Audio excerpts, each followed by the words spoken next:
Repairing में आया है पावर स्पीड कंपनी का 5 इंच एंगल ग्राइंडर।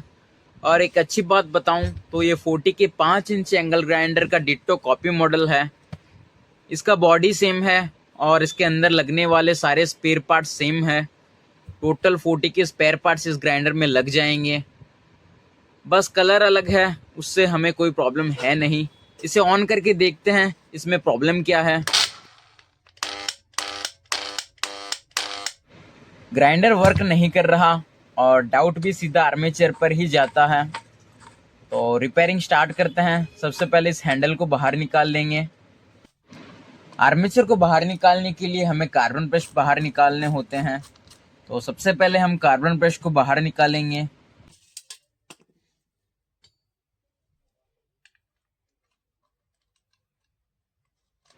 यहाँ पे हीट के कारण कार्बन का शेप भी चेंज हो चुका है। दूसरे कार्बन को भी बाहर निकाल लेंगे।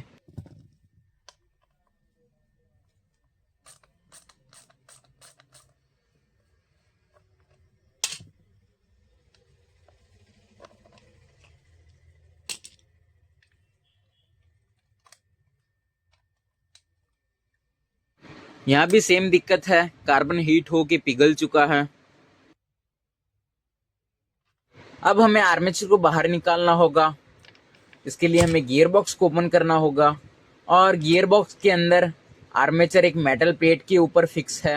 तो सबसे पहले हमें ऊपर वाली डब्बी को ओपन करना होगा ताकि हम इस मेटल प्लेट को ओपन कर सकें।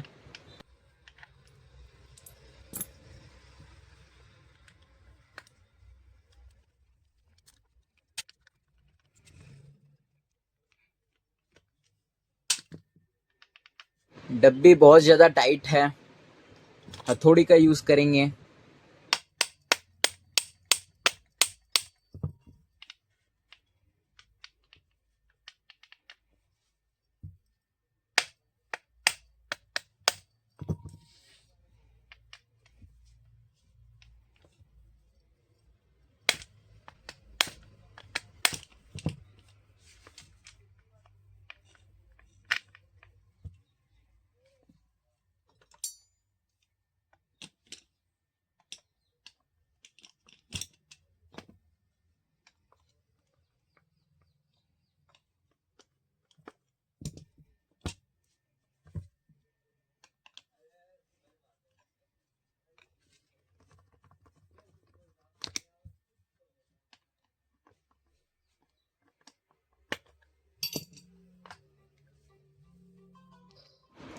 यहाँ पे गियर की कंडीशन की बात करें तो इसके टीथ एकदम सही है और डब्बी इतनी टाइट थी क्योंकि स्पिंडल के पीछे बेरिंग है। अब हमें गियर बॉक्स के चारों स्क्रू ओपन करने होंगे, जिसके बाद हम आर्मेचर को बाहर निकाल सकते हैं।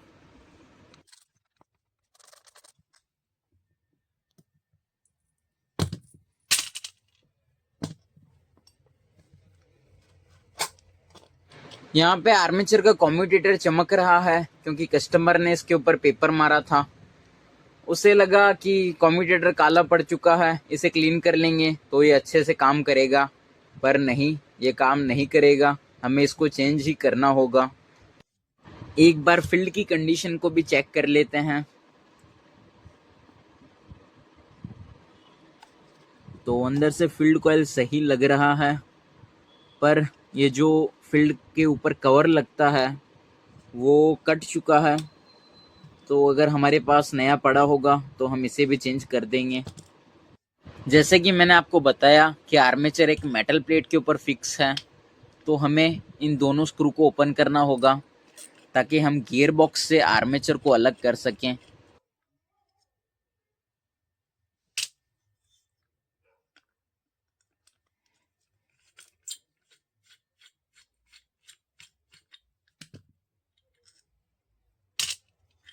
यहाँ पे हमें हथौड़ी की ज़रूरत पड़ेगी क्योंकि बेरिंग गियर बॉक्स के अंदर बहुत ज़्यादा टाइट है।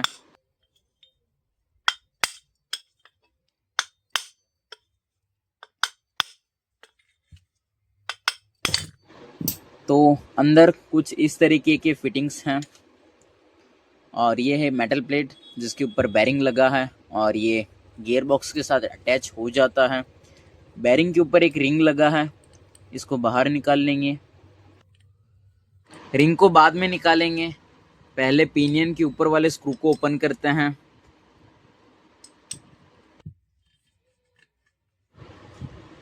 और ये बहुत ज़्यादा टाइट है, तो हमें इसे बेंच वाइज में फिक्स करना होगा। तो अब इजीली स्क्रू ओपन हो चुका है और इसके पिनियन, बैरिंग और मेटल प्लेट को बाहर निकाल लेंगे।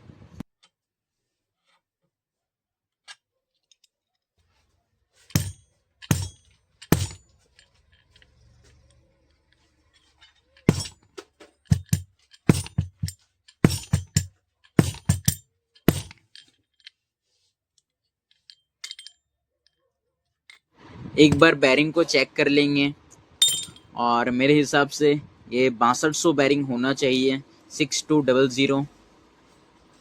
और इसके अंदर कोई प्ले भी नहीं है, एकदम सही है। बैक साइड वाले बैरिंग को बाहर निकालेंगे, हम यूज़ करेंगे बैरिंग पुलर का।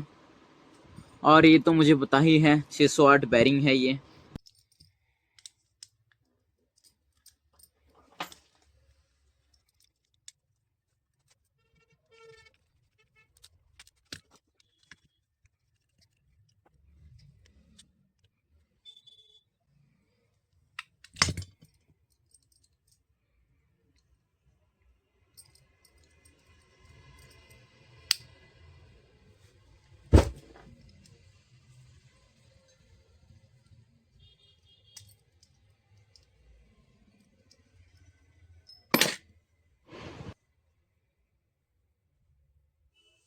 आर्मेचर की बैक साइड में एक इंसुलेटर भी लगा है, इसे भी बाहर निकाल लेंगे।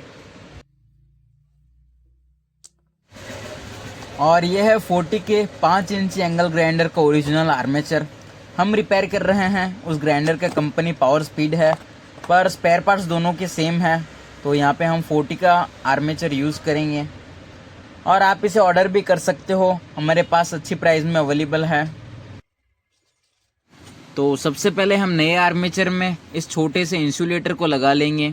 इसके बाद 608 बैरिंग को पंच कर देंगे।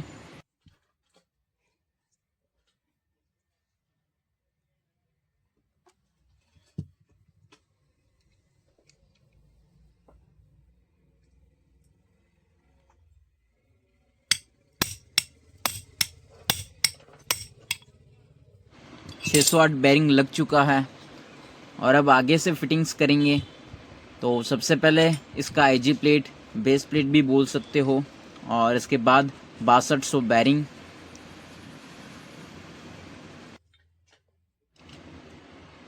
ये आ गया इसका पिनियन और अब इसके ऊपर स्क्रू लगा के इसे पूरा टाइट कर देंगे।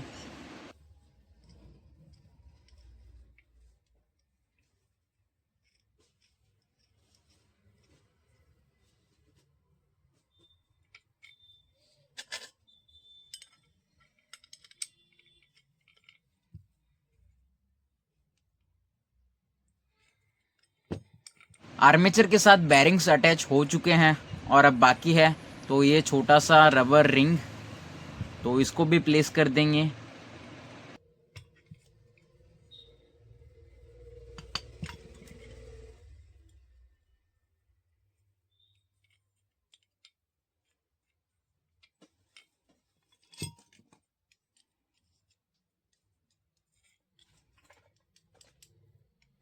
छः सौ आठ बैरिंग के ऊपर बैरिंग कवर को भी लगा देंगे।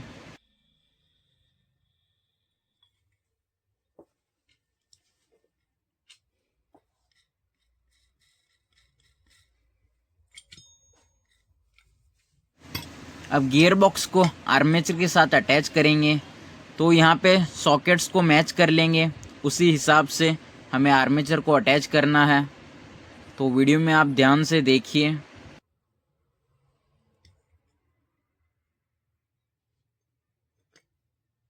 इसके गियर बॉक्स के अंदर बैरिंग बहुत ज़्यादा टाइट रहने वाला है, तो हमें हथौड़ी का यूज़ करना होगा।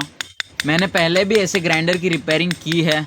यहाँ पे फिटिंग्स थोड़ी मुश्किल होती है, पर हम इसको स्टेप बाय स्टेप करें तो ये बहुत इजी हो जाता है। पिनियन को देख के हम अंदाज़ा लगा सकते हैं कि आर्मेचर गियर बॉक्स के साथ अच्छे से अटैच हुआ या नहीं।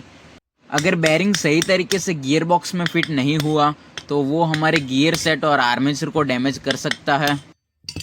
अभी भी पिनियन पूरा ऊपर नहीं आया है, तो फिर से कंटिन्यू करेंगे।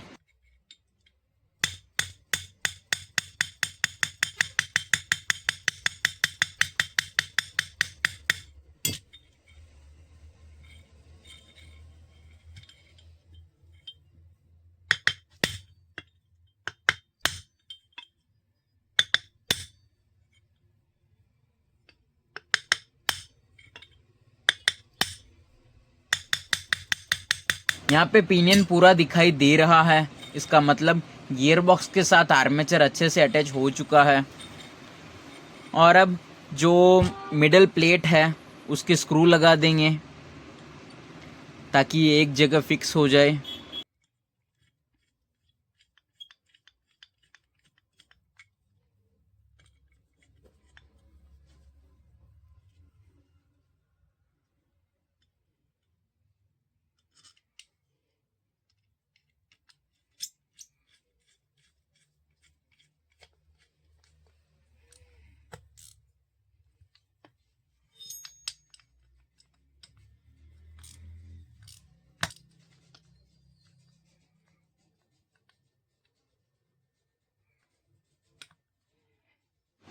तो हमने मेटल प्लेट को भी टाइट कर दिया है और आर्मेचर फ्रीली रोटेट भी हो रहा है, तो यहाँ पे फिटिंग्स में कोई दिक्कत नहीं है।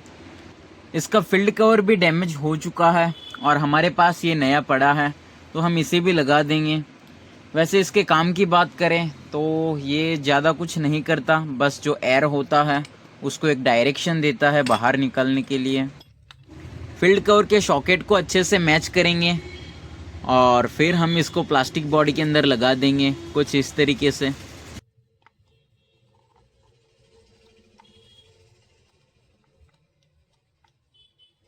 तो हमने सारी फिटिंग्स कर ली है और अब आर्मेचर को बॉडी के साथ अटैच करना है।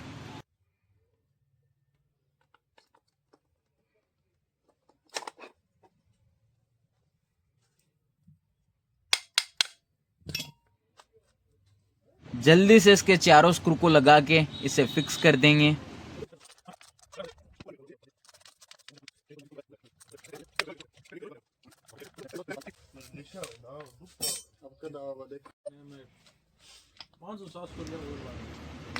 अब बाकी है तो ऊपर वाली डब्बी। तो यहाँ पे इसका गियर एकदम सही है और इसके बेरिंग में भी कोई दिक्कत नहीं है, तो हम इसके ऊपर ग्रीस अप्लाई करते हैं।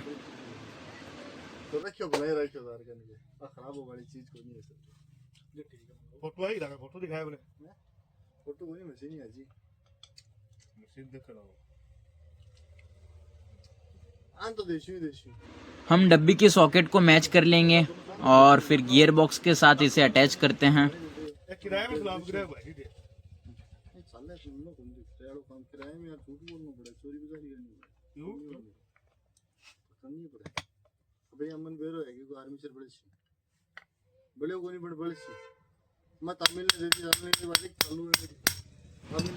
ये अच्छे से रोटेट हो रहा है, तो बस अब चारों स्क्रू लगा के इसे फिक्स कर देंगे।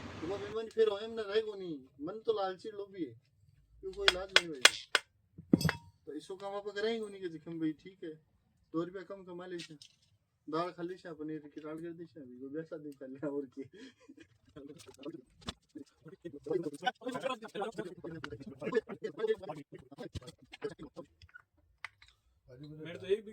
अब बाकी है तो इसके कार्बन ब्रश।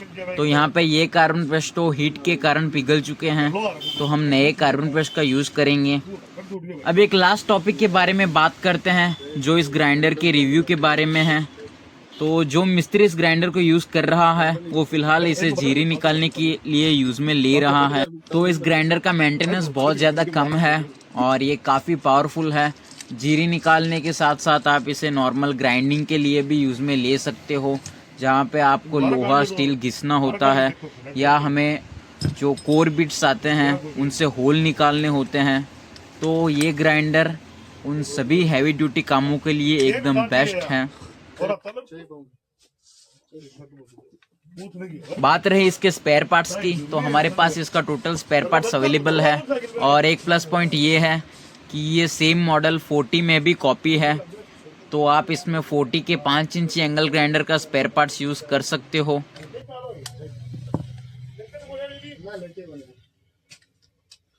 और कहते कांच वाले गिलास में भेजियो, कांच के गिलास में मैंने सब दो सारा है। वो नहीं है, चाय भी बढ़िया है। नया है दिखो मासी जल्दी दो देखा है बेचे का मिलने वो मैं तो नया हूं, मैं तो ढूंढनो पड़सी हर चीज करनी पड़सी कोशिश मोस्ट हैंडल मिल जैसी काम मिल सके खराब होने नहीं ला दी कल है वो स्पेंडल मां करे सके और तो मंगाओ सामान जो लेवा जो लेवा तो स्पेंडल और मंगा कर पहली पोत वो गाली मैंने बाकी सामान बंद कर दी।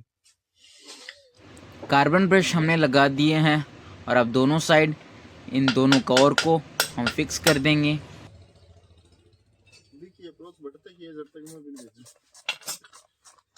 ये वाला अप्रोच खत्म हो गई वो करते से काम नहीं स्पेंडल लगा देते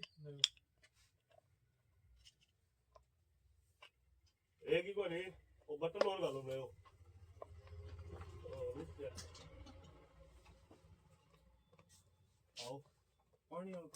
सारी फिटिंग्स हो चुकी है, अब बाकी है तो सिर्फ इसका रिजल्ट।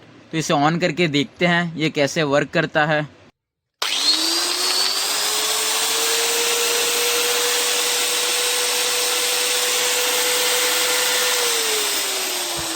तो ग्राइंडर बिना स्पार्किंग के बिना वाइब्रेशन के अच्छे से काम कर रहा है। तो मिलते हैं नेक्स्ट वीडियो में।